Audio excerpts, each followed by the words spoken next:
Ele sempre chegava depois que o mundo ia embora. O relógio já passava da meia-noite quando Marcos deslizava pelos corredores de vidro do edifício Vértice, o mais luxuoso do centro financeiro. Seus passos não faziam eco. A cada andar, os holofotes da limpeza acendiam como se iluminassem um palco vazio, onde só restavam copos sujos, papéis amassados e migalhas de arrogância caídas das reuniões. Para todos ali, ele era invisível, mas o que ninguém sabia é que ele os enxergava melhor do que qualquer espelho. Como é possível alguém que sabe tanto não valer nada aos olhos dos outros? E até onde vai a força de quem carrega o silêncio nas costas, enquanto vê o mundo se mover como se ele não existisse? A verdade é que Marcos via mais que relatórios confidenciais e planilhas esquecidas sobre as mesas. Ele via caráter, ou a falta dele. Quando todos iam embora, as máscaras caíam. E é no silêncio dessas madrugadas que a verdadeira face do poder se revelava. Para alguém como ele, que perdeu tudo para o sistema, a invisibilidade não era fraqueza. Era escudo. Naquela noite em especial, algo diferente chamou sua atenção. A sala do presidente da empresa, sempre trancada, estava com a porta entreaberta. Um documento com a marca de ultra confidencial jazia sobre a mesa, ao lado de uma taça de vinho ainda meio cheia. Ele não queria se meter, já tinha visto coisa demais. Mas por algum motivo, algo o empurrou um passo à frente. E foi ali, ao encostar a mão no papel, que uma engrenagem começou a girar. Sem saber, ele acabava de se tornar parte de algo muito maior. Algo que poderia derrubar nomes importantes, abrir feridas antigas, ou finalmente trazer justiça. E o que você faria se soubesse de um crime que ninguém acredita que você tem inteligência para entender? O que acontece quando o homem que todos ignoram segura nos dedos uma verdade que pode arruinar impérios? Marcos nunca quis ser herói. Mas naquela noite, enquanto limpava a sujeira dos outros, ele percebeu: talvez fosse hora de limpar também a própria história. Por instinto, Marcos recuou um passo ao tocar no papel. Aquele selo vermelho com a palavra ultra confidencial não era só um aviso, era uma fronteira. Ultrapassá-la era como invadir um território que não lhe pertencia. Mas era tarde demais. Os olhos captaram a primeira linha quase como se tivessem sido obrigados a ler. Era uma autorização. Um repasse milionário para uma obra que, segundo os registros que ele já havia limpado tantas vezes das mesas, nunca tinha saído do papel. Ali estavam os nomes, diretores, contas em paraísos fiscais, assinaturas com data retroativa. A fraude era clara como a luz das lâmpadas que zumbiam acima de sua cabeça. Ele se afastou da mesa devagar, como se tivesse cometido um crime. Passou a mão no rosto, sujo de produto de limpeza, e respirou fundo. Seu corpo, acostumado a carregar sacos de lixo, agora tremia como o de alguém que havia acabado de roubar um segredo de Estado. E talvez tivesse mesmo. Voltou a trabalhar, mas os pensamentos já não obedeciam. Cada risada que ouvirá nos corredores, cada piada sobre os faxineiros, cada reunião onde o ignoraram enquanto falavam de bônus e cortes de funcionários, tudo voltava à sua mente como estilhaços. Na manhã seguinte, a jovem estagiária, Ana, esbarrou com ele no corredor do subsolo. Ele a havia ajudado algumas semanas antes, quando ela deixou uma pasta confidencial no banheiro e quase perdeu o estágio por isso. Marcos achou o documento, devolveu sem dizer uma palavra e voltou ao trabalho. Desde então, ela o cumprimentava com um olhar diferente dos demais. Aquela manhã, Ana parecia aflita. Disse que a chefia estava falando de uma auditoria surpresa. Algo estava prestes a explodir, e ninguém sabia quem tinha aberto a caixa de Pandora. Marcos sabia. E o dilema começou a corroê-lo por dentro. Ele poderia simplesmente jogar tudo no lixo, como fazia todas as noites. Fingir que não viu. Que não entendeu. Era isso que esperavam dele, afinal. Que fosse apenas mais um invisível, incapaz de interpretar números e esquemas. Mas agora ele tinha provas. Se entregasse aquele documento para alguém de fora, a imprensa, o sindicato, até mesmo para Ana, colocaria muita gente contra a parede. Inclusive ele mesmo. Seria demitido. Acusado. Difamado.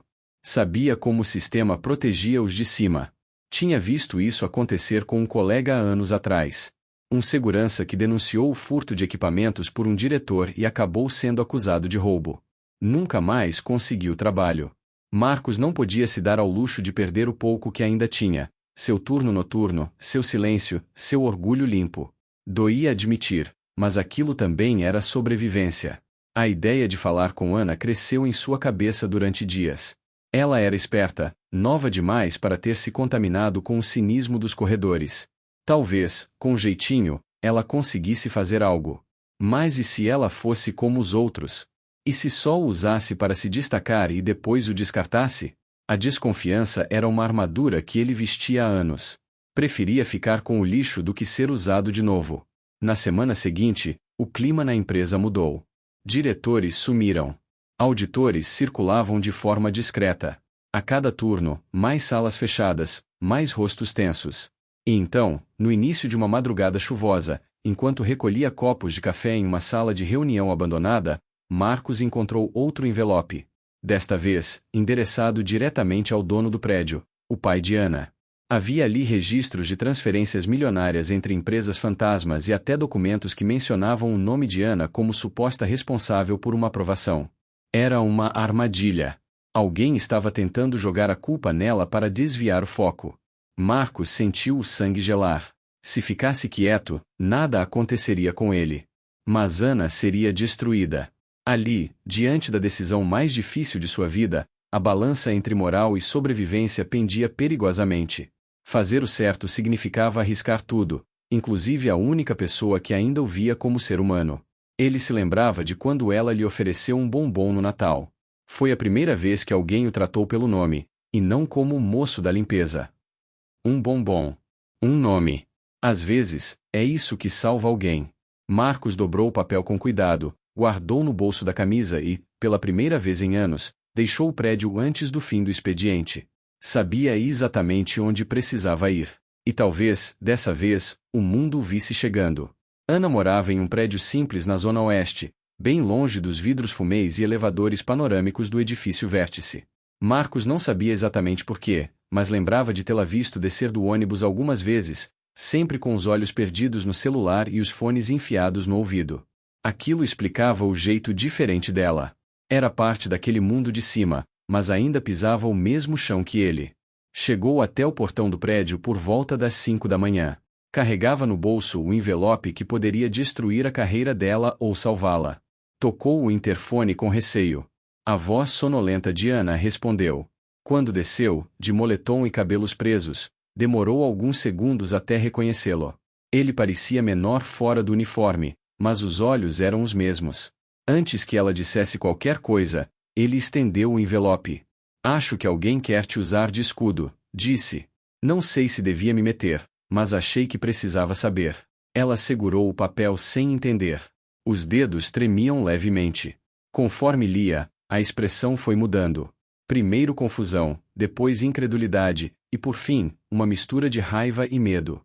Fechou os olhos por um instante e respirou fundo. Como você conseguiu isso? Marcos não respondeu. Só abaixou a cabeça, como se pedisse desculpas por ter invadido um espaço que não era seu. Ana ficou em silêncio por alguns segundos e então o convidou para subir. Ele hesitou, mas seguiu. Lá em cima, preparou um café forte enquanto o documento permanecia aberto sobre a mesa da sala. Eu sabia que estavam tramando alguma coisa, mas me usarem assim. Ela falava mais para si mesma do que para ele. Meu pai não vai acreditar. Ele sempre acha que estou exagerando. Mas agora... Ela parou e o encarou. Por que me trouxe isso, Marcos? Por que não guardou para você? Ele levou alguns segundos para responder. Por que você me viu? As palavras saíram simples, cruas, mas carregadas de peso. Ana mordeu o lábio. Nunca imaginou que aquele senhor calado, sempre com o balde na mão e olhos baixos, tivesse observado tanto, carregado tanto, e agora estivesse ali, tentando protegê-la. Você sabe o que pode acontecer se isso vazar? Ela perguntou. Eles vão te demitir. Ou pior. Eu já perdi coisa demais para me assustar com isso, disse ele, olhando pela janela, onde o céu começava a clarear. Ela se aproximou, puxou uma cadeira e sentou-se de frente para ele. E o que você quer que eu faça com isso? O que você achar certo. Não vim te pedir nada. Só achei que você merecia saber. Naquela manhã, Marcos voltou para casa com o coração pesado e leve ao mesmo tempo. Tinha feito o que acreditava ser certo, mesmo que isso custasse o pouco que ainda lhe restava. Durante os dias seguintes, esperou que algo acontecesse. Um telefonema. Um aviso. Um chamado na sala da chefia. Mas tudo seguiu igual. Até o fim da semana. Foi numa sexta-feira que o mundo virou. Manchetes estouraram nos jornais e na internet. Escândalo em empresa de engenharia financeira. Filha do presidente entrega documentos que comprovam fraude milionária. Os nomes estavam lá. Os mesmos que Marcos tinha lido no papel que encontrou. Diretores foram afastados. Investigadores passaram a circular pelos andares da empresa. E, surpreendentemente, ninguém falou o nome de Marcos. Ele continuou indo trabalhar como sempre. Só que, dessa vez, algo era diferente. As pessoas olhavam para ele por mais de 2 segundos. O segurança da portaria o cumprimentou pelo nome. Um dos advogados do terceiro andar o chamou de senhor. Pequenas rachaduras na muralha da indiferença começavam a aparecer. Mas o que mais o surpreendeu foi o que encontrou em seu armário de vassouras, um envelope com uma carta escrita à mão. Sei que foi você. Não contei a ninguém. Mas eu sei. Obrigada por confiar em mim. Ainda tem muito a ser limpo neste lugar, mas hoje, você limpou a parte mais suja. Ana. Ele dobrou a carta com cuidado e a guardou dentro da marmita vazia. Não era reconhecimento o que buscava. Era justiça. E, de alguma forma, naquele gesto silencioso de Ana, sentiu que, pela primeira vez em muitos anos, tinha sido ouvido. E isso, para alguém como ele, valia mais que qualquer aumento de salário ou medalha de honra. Era o início de algo diferente. Talvez pequeno. Talvez frágil. Mas real. Naquela segunda-feira, Marcos chegou 1 hora mais cedo. Não foi por acidente. Desde que Ana havia entregue os documentos e o escândalo explodiu, o edifício parecia outro. Havia menos movimento, mas muito mais olhos atentos. Gente que ele nunca tinha visto antes circulava pelos corredores com pastas fechadas e expressões que não combinavam com os ternos bem passados. O silêncio agora era tenso, como se todo o prédio segurasse a respiração.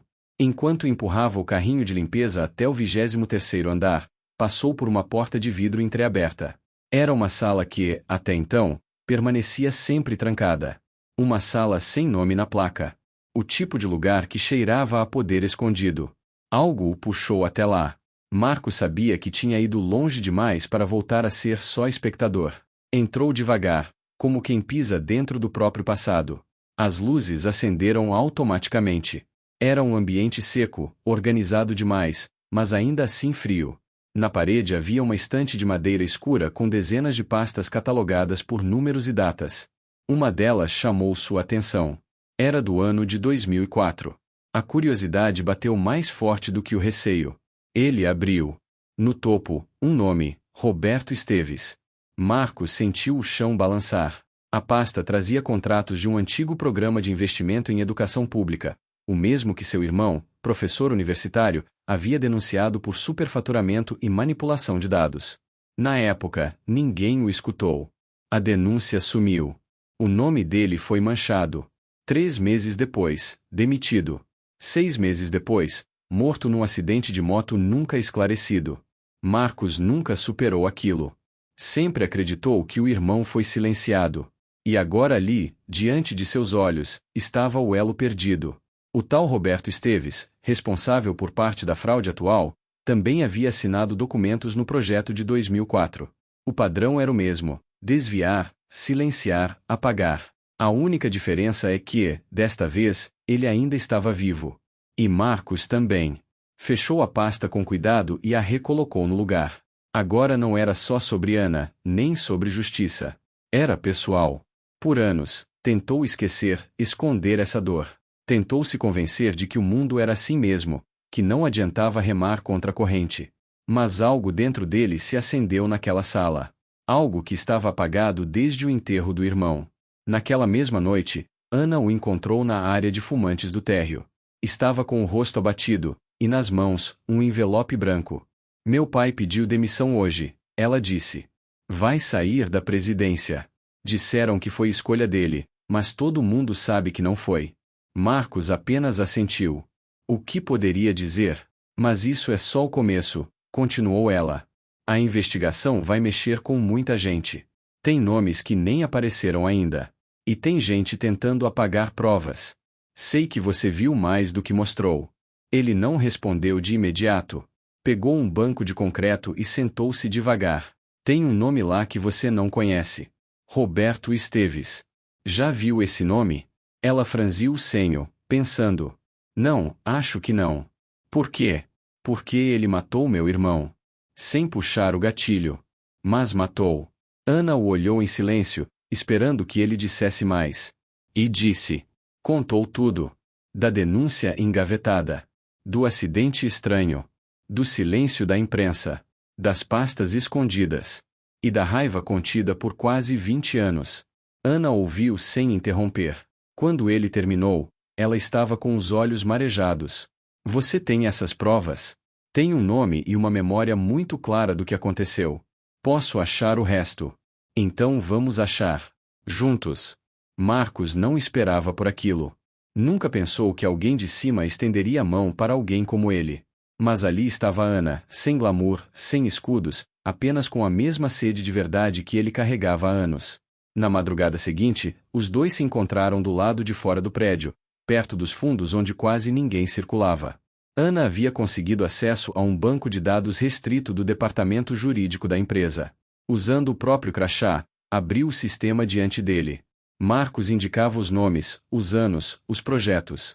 Ela acessava, baixava, imprimia. Em menos de 2 horas, tinham um dossiê. E ali estavam eles: contratos fraudulentos, documentos manipulados, rastros do passado entrelaçados com os crimes do presente.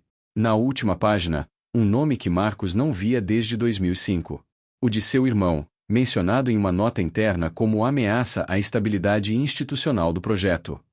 Ele fechou os olhos e sentiu a garganta apertar. Ana colocou a mão sobre a dele, com firmeza. Agora você não está mais sozinho nisso. Marcos abriu os olhos. Pela primeira vez em muito tempo, viu no futuro algo que não fosse apenas rotina e invisibilidade. Havia algo a fazer. E desta vez, não seria calado. O prédio estava em silêncio quando Marcos subiu até o último andar. Não era mais funcionário da empresa. 2 dias antes, entregou o crachá e saiu sem protestos. Nenhuma carta de demissão, nenhuma conversa. Apenas uma ligação fria da diretoria informando que seus serviços não seriam mais necessários diante da reestruturação interna. Ele sabia. Aquilo era um aviso. Pare enquanto ainda pode andar. Mas ele já tinha ido longe demais. A cidade respirava devagar lá fora. Era madrugada. Na mochila, o dossiê que ele e Ana reuniram. Mais de 100 páginas. Nomes, contratos, fotos, transferências, datas, arquivos internos. Não havia mais dúvida. Os mesmos homens que enterraram o irmão dele tentavam agora enterrar verdades que voltavam à tona. Marcos parou diante da porta espelhada da antiga sala do conselho. Olhou para o próprio reflexo. Estava mais velho, mais magro, os cabelos brancos agora visíveis sob a luz. Mas os olhos não haviam mudado. Ainda carregavam aquela fúria silenciosa que cresceu em silêncio por tantos anos. Abriu a mochila, pegou o dossiê e o deixou ali, sobre a mesa de mármore.